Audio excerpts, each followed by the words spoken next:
This is a recovery story from Washington County Mental Health Services. This is the story of one woman's journey to recovery. I was born in 1959 in a town where my father worked at a naval recruiting station. I have 3 siblings, 2 brothers and a sister. Because my father decided to be a career man in the Navy for almost 25 years, we moved a lot, usually every year or two. So I'd lose everyone and everything every year or two.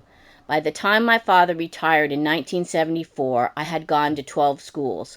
Both of my parents are from poor alcoholic New England farm families. I learned from both of my parents how great it would be to be part of a small community where I knew everyone.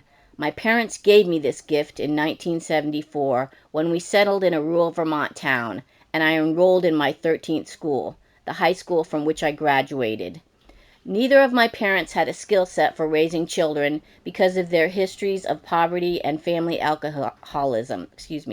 My mom was a quiet, capable woman who kept the household running while my father was out on patrol at sea from anywhere to 3 to 6 months. At sea for anywhere from 3 to 6 months. When he would come home for a month or two, I would give me just enough time to get to know him again before he would leave. My dad, whom I realized in 1974 was an alcoholic, would get very inappropriate with me, saying and doing scary and inappropriate things, even when I was a small child. I would try to tell my mom about these incidences, but she wouldn't believe me. I was filled with fear and anxiety because of the trauma and drama and of my mother's inability to cope with it. I became self-aware as a small child in order to protect myself from my parents. I have learned that there is a history on both sides of my family of dementia and mental health issues. Also, it has recently been pointed out to me by a local TBI agency that some of my childhood head injuries may have been traumatic brain injuries. Reflecting back, I now realize that one of the things that helped me get through childhood was working to complete tasks.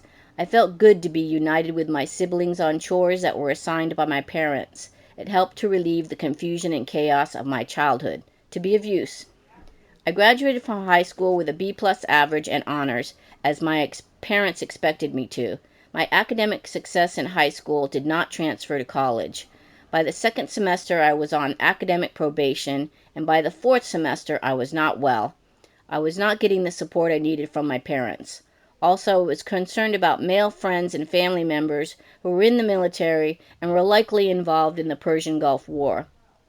I was corresponding with many of them at the time, but they couldn't tell me where they were stationed. I was not sure what was wrong with me, and I dropped out of college. I moved back in with my parents.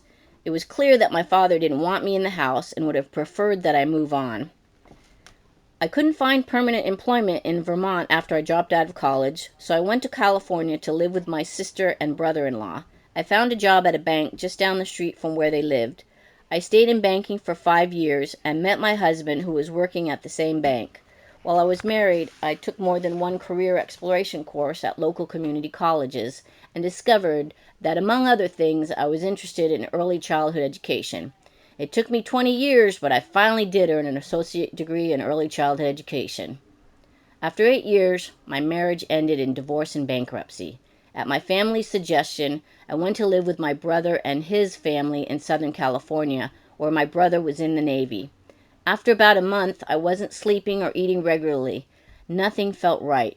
I called every mental health agency I could find in the area for about a week. The first question I was always asked was, "Are you going to hurt yourself or anyone else?" Because I answered no to both questions, they would determine they couldn't help me and would hang up. After a week of horrific emotional struggle, I made the decision, along with my brother and sister-in-law, to go to the county psychiatric hospital.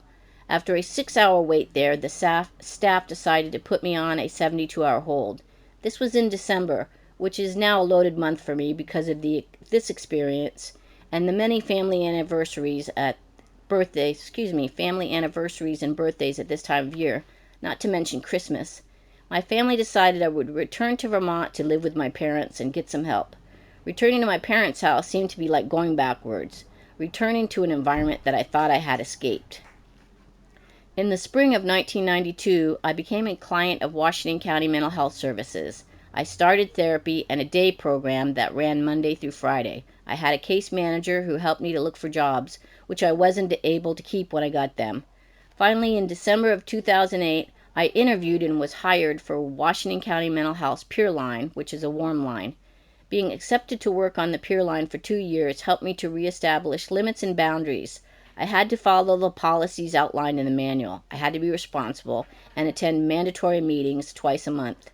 In the summer of 2010, my case manager also suggested that I interview to be a home intervention peer support worker and a temporary driver for Sunrise Recovery Center.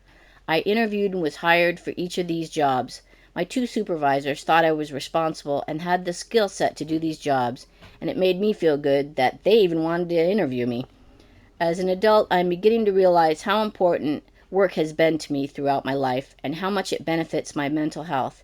Being goal-oriented and having a schedule relieve my anxiety and stress. It also uplifts me to know that I am helping people in my community. When I work with clients, my hidden story might help to relate to their hidden story, which is beneficial all around. I've learned that it's okay to be a loner, but it's really important to be connected. I might go to work in a bad mood, and then I see people smiling and happy to see me, or I might hear just what I need to hear from a coworker. Working for Washington County Mental Health has been very helpful for me. I have never had an employer that really gets me. They know the kinds of questions to ask me to know how I feel and require me to be where I need to be when I need to be there. Any trainings I have taken through Washington County Mental Health as a client and employee, RAP recovery, intentional peer support, a dialectical behavior training module, and many others have helped me in my personal life. These trainings help me to be the better person and a better employee of Washington County Mental Health. It is important for me to treat everyone with loving kindness. I believe I have the ability to treat people with honor, dignity, and respect, which everyone deserves. My relationship with my parents has moved into the acceptance and forgiveness stage. I love them and know that they didn't have the skills for healthy parenting and didn't harm me intentionally. My family members have different perspectives about what happened in our childhoods, and I can't expect them to share mine. Washington County Mental Health has helped me to form connections and relationships with people in a healthier way.